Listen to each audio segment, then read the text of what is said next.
Thanks, guys. I wanted to start by just giving some expectation regarding the talk. So you probably read about it on OSCON.com. This is a talk about innovation. So we're talking about open source and the lean startup methodology, and what I'm going to present to you is really a framework for merging the two methodologies and vetting innovative ideas. So the subtitle to this presentation is the framework for the blueprint for transformational innovation.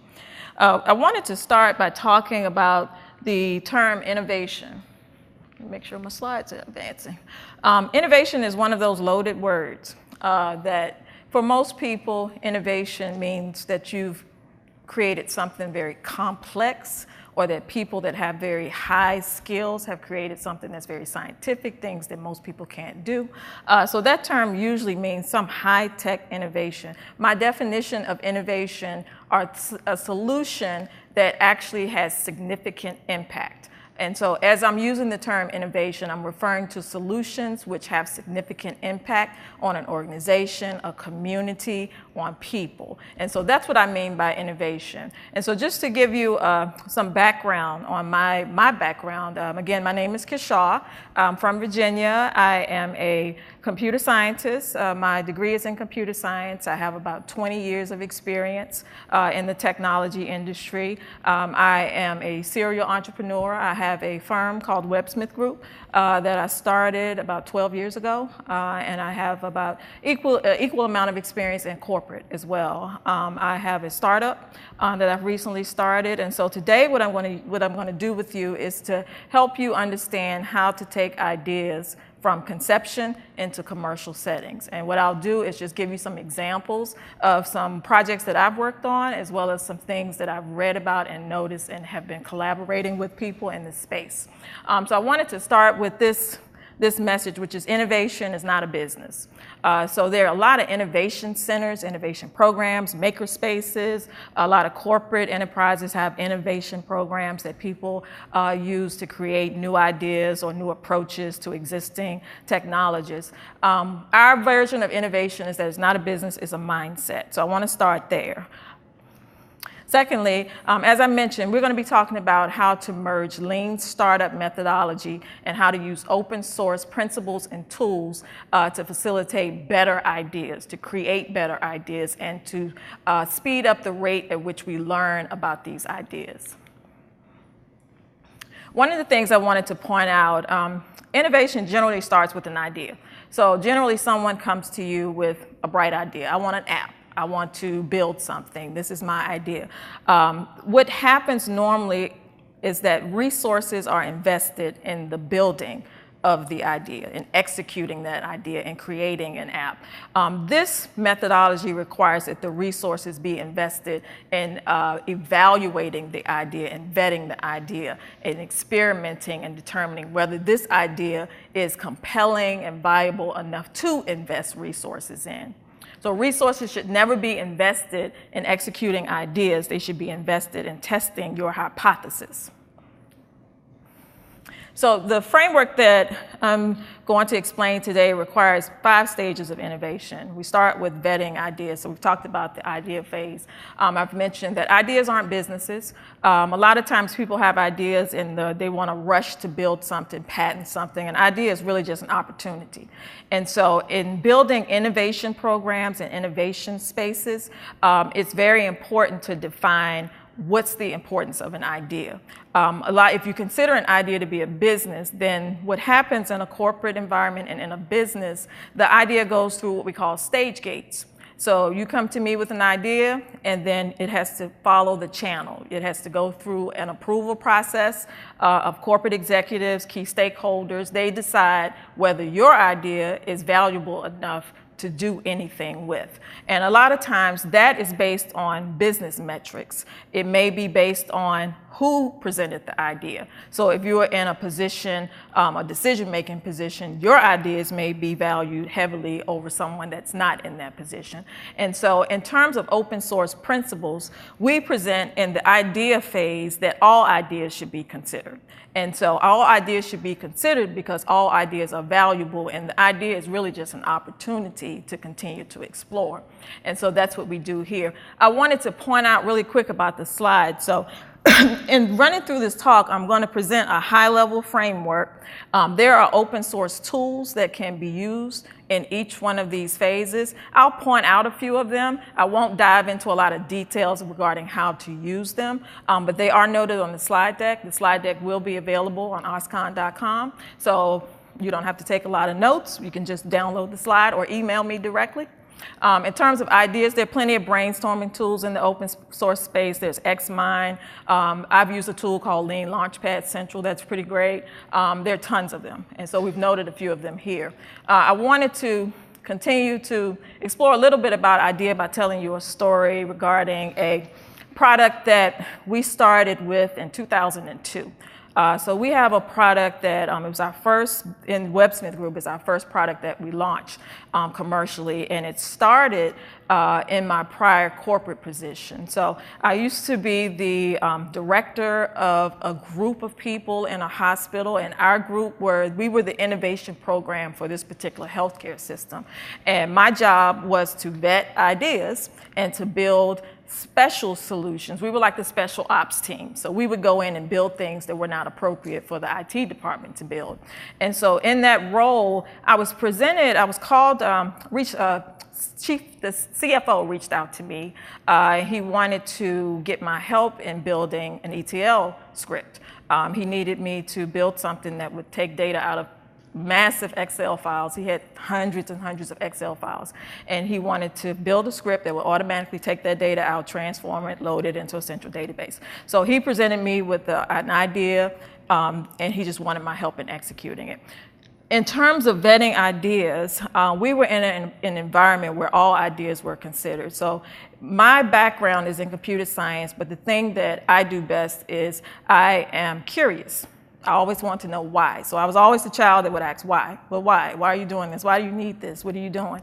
And so I wanted to know more about him at that phase. So general innovation procedures require requirements gathering. So your natural instinct is, okay, let me do a meeting, let me gather requirements, and let me figure out, what do you want me to build? I went to his office to just learn why. I want to know who you are. I want to know what's a day in the life of a CFO, and I want to know what was the pain point that caused you to call me to build the script. And so in meeting with him, I walk into his office, and another thing that you wouldn't know about me is that I'm a little bit OCD. And so I am the person that's most likely to organize M&Ms by color. I'm very obsessive. I will organize pens by color. I put books in order on the bookcase. If they're not in order by height, it drives me crazy. So I'm that person. And so I walked into his office, and I immediately noticed boxes. The walls were littered with boxes. And it looked like Hoarders, like the executive office edition of Hoarders. There were boxes everywhere, and there were blue sheets of paper all over the floor. And, I cringed, but I sat with him and I said, okay, tell me about this ETL project. And so he's talking, and I'm like, wait a minute. Let's stop. What is all of this? What are these boxes, and what are these blue sheets of paper? And he said, well, the blue sheets of paper, that's the data that I'm putting into these Excel spreadsheets. And the reason why they're blue is because there's a lot of paper in here, and I need to be able to find those sheets quickly. So I made people print them out on blue paper. And so I thought, okay, well, that's a little bit genius, but there are boxes everywhere. And so then he explained regulations and auditing procedures and how he had to keep these boxes. And so as we're talking, he's still on his idea, which is give me a script that will automatically load data from this Excel into a central database so that I can do my analysis. And so in an open environment, I was able to say, what if we could figure out how to get rid of these boxes? And what if I could figure out how to make it so that you don't have to deal with these blue sheets of paper anymore? And in being in front of him and seeing his office and looking at the chaos, I could see what the compelling value proposition was. And it wasn't a script. It was get these boxes out of my office, fix this so I don't have to deal with this paper. So that was something that I was able to do because of the meritocracy that we had in that environment, which allowed me to say, I have an idea. Would you consider this instead of that? And so I'll go into more detail about that particular project. It's called Time Study, and started in 2002, and it was launched in 2003, and it's a product that's still in the marketplace. Today, hospitals across the nation use Time Study. Time Study started out as a potential ETL project, and it ended up being something very different. So we'll talk about that. The next thing, I'm sorry, I need to get some water. The next thing I want to mention is about people. So I talked about the CFO and myself and the administrative assistant that's responsible for entering the data in spreadsheets, and we had a researcher on our team. So our team was very diverse. And so I want to talk to you about who's on your innovation team. This is really, really important. So you'll notice I'm 10 minutes into this talk and I haven't said anything about building anything yet. So we have an idea, we haven't built anything yet. So now we have to figure out who's on the team, who's on the innovation team. The philosophy is that teams should include a diverse group of people. And what I mean by diversity, I'm not referring to typical check boxes, race, gender, and the typical check boxes. I'm referring to perspectives, background, experiences in life. And so typically what happens is that innovation teams will have builders, because we really focus a lot on the building. And I hate saying it because as a person that started my career and as a programmer, I hate to say it, but we focus too much on the building. And so we want to get a team full of people that know these certain tools, and we put them together and we say, hey, build something. The problem with that is they don't often have the perspective to generate great ideas. And so in order to create a team that can do that, you have to add to that team not only people that can execute, but people that have great ideas. Some people just are people that think big. They come up with really good ideas, not at all interested in executing it, but they're really good at seeing opportunities for new things. You have some people that consume information. They know things. And so things that you need to know, they already know. So they're subject matter experts. Another important person on the team is the person that is impacted by the thing that you're trying to build.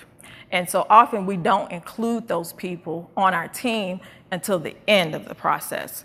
So we will do a focus group, maybe a user survey. We get some information from them, and then we put a wall up, and we go into the lab, and we build something, and then we come back out with here, try to use it, let me see if that works. It doesn't work very well, and so we have to put them on the team. And what I mean by on the team, that means they're engaged, they're an active participant in determining what this solution will look like. So if you're building an app for construction workers, guess what? You should have a construction worker on your team with the developers and the UI people and the back end and the front end developers. So that's what a team looks like. Next, I'm going to talk about something that we call customer discovery. And how I discovered this, what I described to you with time study was a small version of customer discovery. The industry has changed a lot. Things are a lot more competitive, and a lot of the solutions that work really well are things that they spent a lot of time in customer discovery. And what that means is that they understand very clearly who their customers are and why they're offering the solution to them. What's the value? So I mentioned I have a startup that I just co-founded with a university professor. It's called PeerLoc. It's a geolocation solution. And so that solution essentially allows you to find people and things in GPS-denied environments. So Dr. Chang spent a lot of time figuring out how do we find people in environments where the GPS doesn't work. If you're on a battleground, you're underwater, you're in a tunnel, how can we accurately find them with low consumption on the device, quickly, and I can find you in this building on the 4th floor. So that's the solution. So the time study example is a problem looking for a solution. This example, we have a solution, but we're looking for someone to use it. And so we enrolled in the NSF I-Corps program. I-Corps is a program, it's a grant program, and they give you money to build prototypes. The difference with NSF I-Corps and other grant programs is that as a requirement to receiving that money, they require that you do what they call customer discovery. So they don't give you a single dime. They're not giving you $1 until you vet this idea and learn about your customers and figure out who are the customers, what's the value proposition. And so we joined the I-Corps program. First day of the program, they did a quick, brief overview of Lean Startup Method. And so I'm in the room, mostly scientists. They're biomedical engineers, nuclear engineers, computer scientists. There was a rocket scientist. So it's a room full of scientists, a few business people. And they went over Lean Startup Method. They talked about customer discovery. And then they said, okay, let's eat lunch. You get 30 minutes. Then I want you to get out of the building. And you could feel the room there was tense silence. And people were confused, like, what do you mean? What are we going to do? I want you to go outside, find 10 people that could potentially use this thing you're trying to create and talk to them. Don't talk to them about your idea. So we had rules. We couldn't say a word about our idea. We could not talk to people that we already knew. And we had to simply learn what a day in the life was for this customer, what do they care about, and what we were listening for was for the customer to say, if I had something that looks like the thing you're trying to create, life would be so much better. And if a customer says that without you pulling it out of them, then you know you have a compelling idea. So they told us to leave the building. It was really hysterical. I wish I could have recorded people like literally leaving the building like this. They were just demotivated because the process of actually talking to people that you don't know is something that people are very reluctant to do. So it's easy when you've been trained to be a developer to just start building because that's what you do. You can build. But when someone says, go outside, talk to people that you don't know about what this is you're creating and learn what do they care about. Figure out if what you're building solves that problem. And if it's not, then you have to pivot and change your idea. And so that's what we did. We call that getting out of the building. It was a really good process. One good way to do that is to participate in events like this. Civic hackathons are really great because it allows you to get in a space with people that care about social impact, and you can actually do your get out of the building stuff while you're at the hackathon. You can align with people that you're trying to serve and get with them and understand what they're caring about. So there are opportunities in the open source community to do customer discovery. Next, I wanted to note that everything is an experiment. So a lot of times with this process, once you interview, we interviewed 100 customers. That was the other requirement. We had to interview 100 people that we did not know. And the first 20 interviews were ridiculous. I mean, we were stumbling, we were stuttering, we were terrified. By the 20th, we learned a lot. So by the 20th interview, we realized, first of all, we don't know our customers. Secondly, they don't care about what we thought they cared about. And we pivoted maybe 10 times during that process. So we interviewed, I think, a total of 120 people during this 2-3 week period. We traveled all over the United States talking to the people that we need to talk to. That's the level of innovation that you need to do before you start building. So in terms of performance, the thing that you do next, so you know your idea, you know why you're building what you're building, you have a hypothesis, which is, I think this person needs this for this reason, because this is the value proposition. And the reason should be very measurable. At this point, you need to understand, what am I measuring? And it must be very specific. So if you're building something that's a little bit all things to all people, that's not an experiment. An experiment is, can I remove the blue boxes out of this man's office and take this out of the equation? That was my experiment with the time study app, was how does the removal of the blue boxes affect operational efficiency, operational costs, and the quality of data? And so that was my experiment. The next step was to prototype that. This is a visual actually of the Lean startup, the Lean Launchpad canvas. This is how we measured our customer discovery. And again, there are tons and tons of tools out there that allow you to gather this information and track it. So you'll see in the right-hand column, those are customer segments. You see how many we had? We had tons of, we were gonna do something for everyone. Everyone needed this solution. And then in this column, this is your value proposition. So these are the things we thought people cared about. With customer discovery, each one of these boxes is a hypothesis that I have to prove before I build anything. And so when we were interview number 30, we realized that, and we quickly eliminated segments that were not compelling and did not have high impact on the bottom line. So the things that I've highlighted there, that's what we learned as we went out. We learned really quickly that it's almost impossible to get into the military space and get the Department of Defense to buy things for us. It would take 10 years. So we eliminated them. The average person with a smartphone was a customer segment, which is pretty much everyone in the world. We realized average Joe, they don't care about the seconds of difference in speed to localize something. Didn't really too much care about being found in a tunnel, those kind of things. So we learned that that wasn't compelling, and we found a compelling space. So that's what our experiment was with PeerLoad. So this is on rapid prototyping. So now I have a hypothesis. I know exactly what I want to measure. Now I start building. So at this point, I know I'm building an app that will remove blue boxes from this man's office to improve operational efficiency, reduce his costs, administrative costs for data entry, and would improve quality of data. And so that was it. So we knew we had to do simply that. Now, in terms of choosing tools, with time study, the pilot, the prototype, we built that in Notepad. And by we, I mean me. I opened Notepad, I used VB script, JavaScript, and I had a backend MySQL. And I built forms, time study forms that looked exactly like the blue, they literally looked like the blue sheets of forms. I called it eBlue Sheets. It was pilot eBlue Sheets, and we selected a small group of physicians to use it. And I measured the difference in operational efficiency, cost reduction, and validation. And so that was the prototype. I didn't pull out any big tool. That was all I used. Notepad, VB script, JavaScript. Wrote it up. It was within 2 weeks we were piloting that idea. So that's rapid prototyping. It's getting out there to do that. You can't do rapid prototyping if you're big.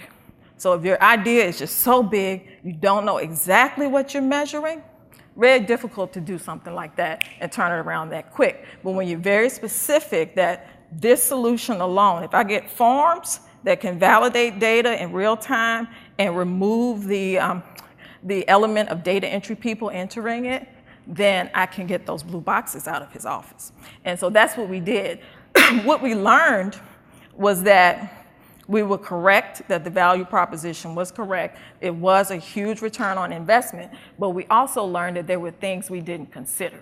So what we didn't consider was that the administrative team did not have to enter data anymore, but they had to spend time reminding people to enter their data.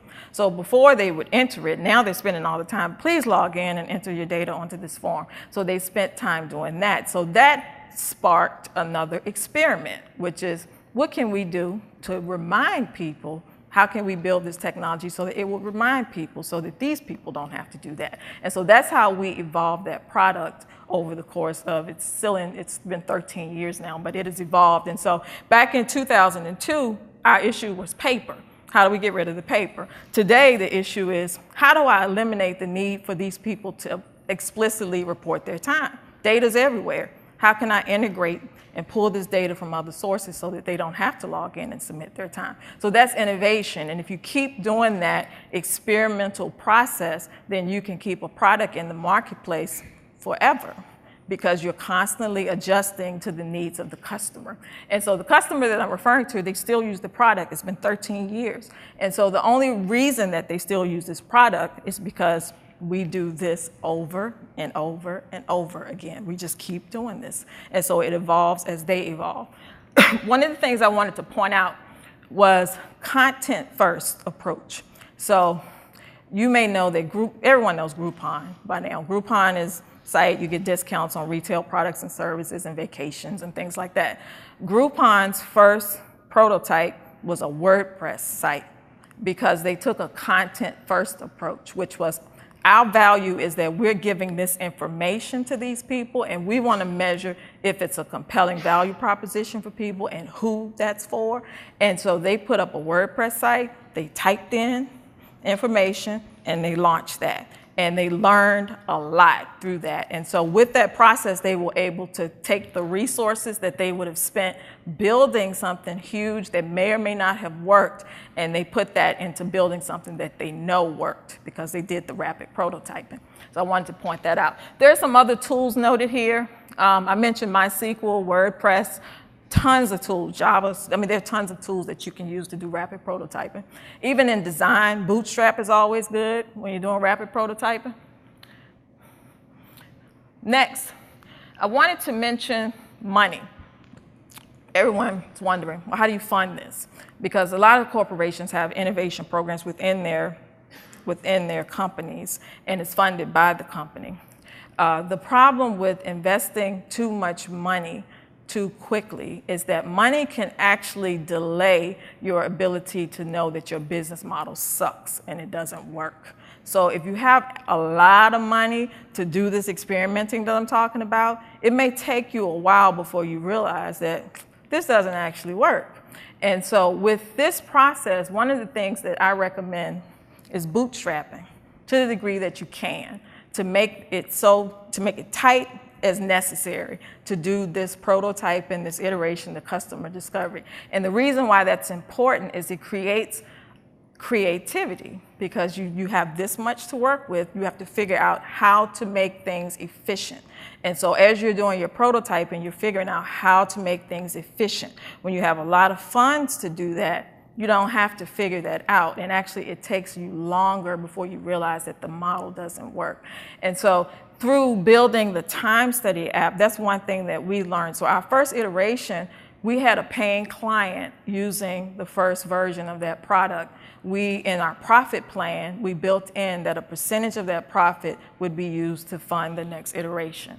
And so that's the model for that product. We use a percentage of the profit to fund it. We released the first version 2003. It's 2016. I've never taken a dime of VC money for that product. And it's a software as a service product. They pay for it, they love it, they use it. Our retention rates are great because we keep up with our customers, and we just keep doing that over and over and over. So in preparing this talk, I was trying to figure out, okay, how do I want to approach this? How do I want to present this information? And what I did was I took a look at all of the projects that we worked on and tried to figure out what works, what doesn't work.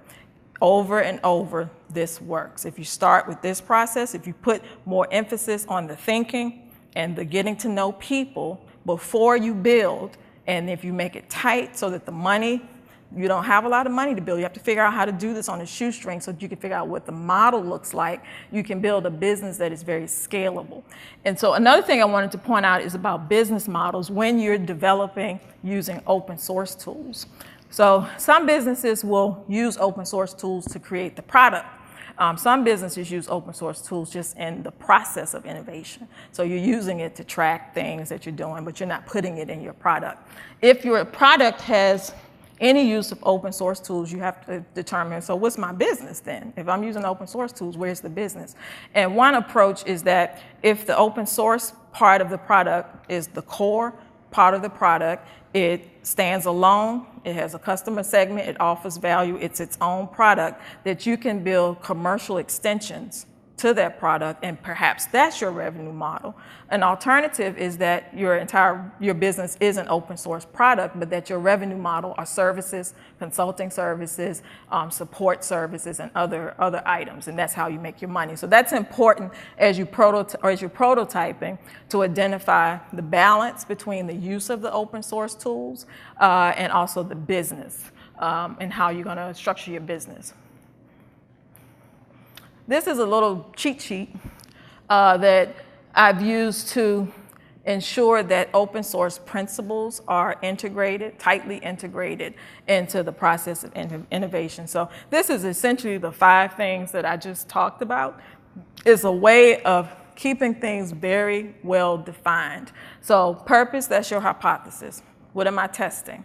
And you identify I'm testing this, and this is how I know. I talked to this many people. Performance, that's how am I going to learn whether this hypothesis is true? And so you define what that is. You identify what you've learned. People, this is a way to support open collaboration and sharing. Your team should always have certainly internal people that you work with all the time, but also should include collaborators and subject matter experts. And so I mentioned earlier that one of my recent startups is a partnership with the university professor. That happened because as a part of how we work on projects, we're constantly bringing people in to work with us, and that's how I met him, and so we've collaborated. Doesn't work for me at all, but that's how we've collaborated. So that's collaboration. Community of impact. Those are the people that you are building the tool for. You need some of those people on your team. Tools here, we talked about idea management. Identifying, this presentation has a list of things that you can use to sort of identify all of the ideas that you have and how do you manage those ideas. Identify tools that you're going to use to build the prototypes and the extensions that you're building.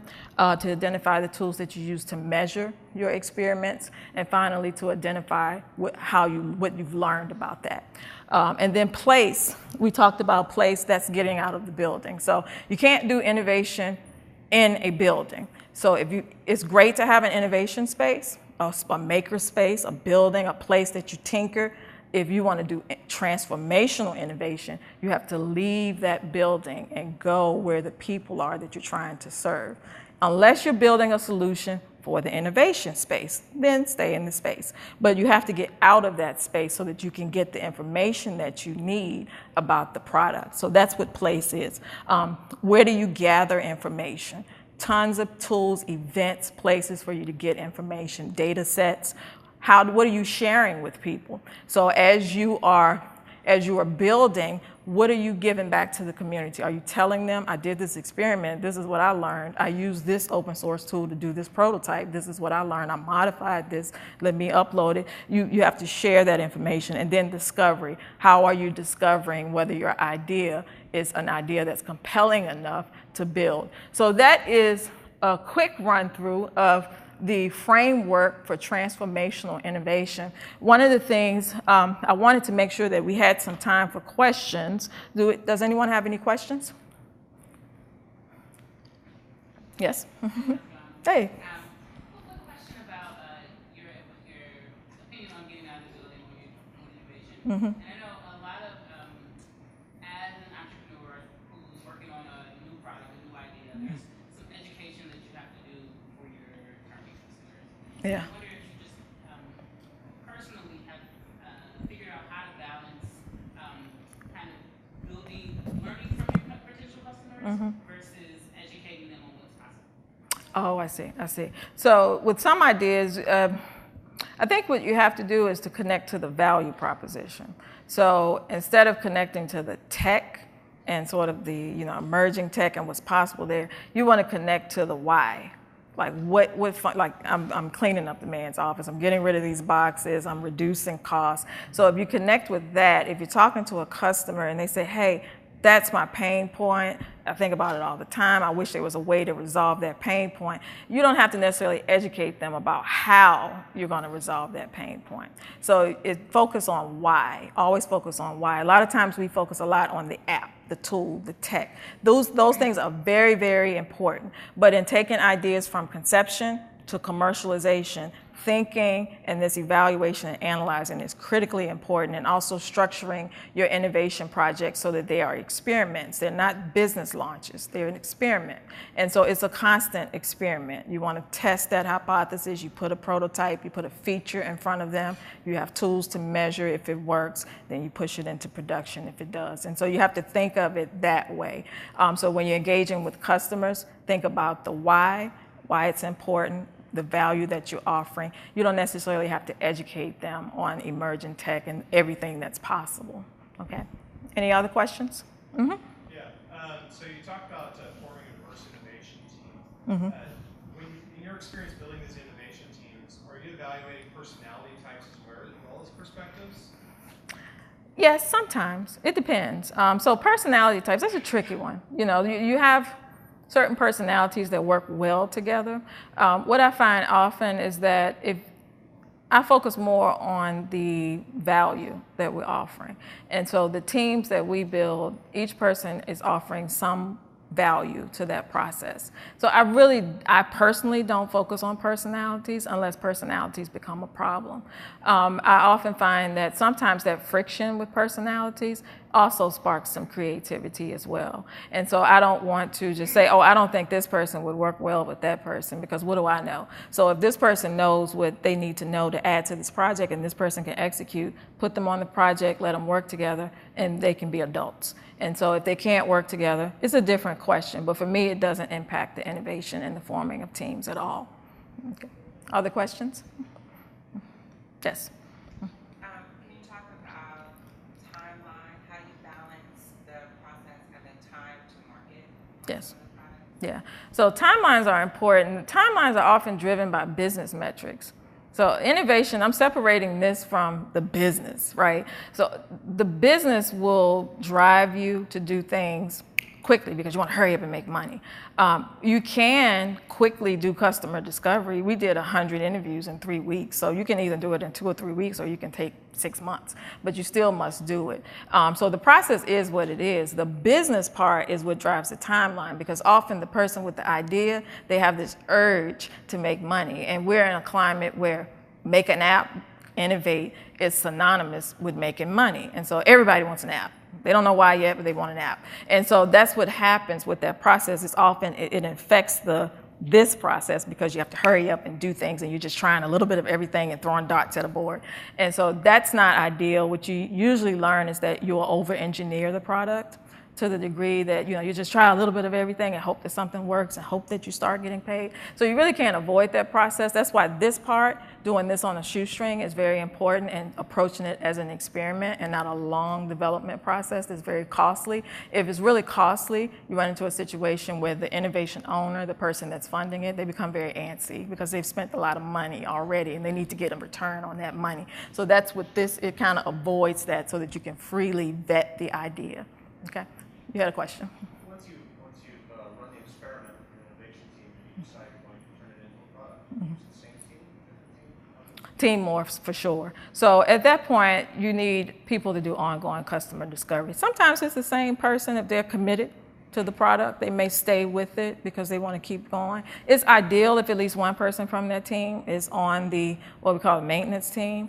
The maintenance team, those are the support teams, and they kind of support and engage with the customers as they're using the product. They collect information on what's working with this client and what's not working. So those people have intimate knowledge. They continue that conversation with the customer. It could be you. It could be the person that's more connected to them. It may be someone on their team. It doesn't have to be. The important thing is that the customer discovery is done on an ongoing basis, so that they can then tell the innovation team, hey, there's this issue here that we may want to create a solution for. So that's what's important. Other questions? Great, you guys didn't fall asleep. Awesome. And we have 3 more minutes left. So this is my information. If you would like a copy of this, go on OSCON.com. Can't find it, just email me, tweet me, call me. That's my information there. So feel free to reach out. And also, if you have some ideas, if you're in an innovation program and it's slightly different from this and things are working for you, I would love to hear from you, to hear what's working for you. Okay? Thanks, guys.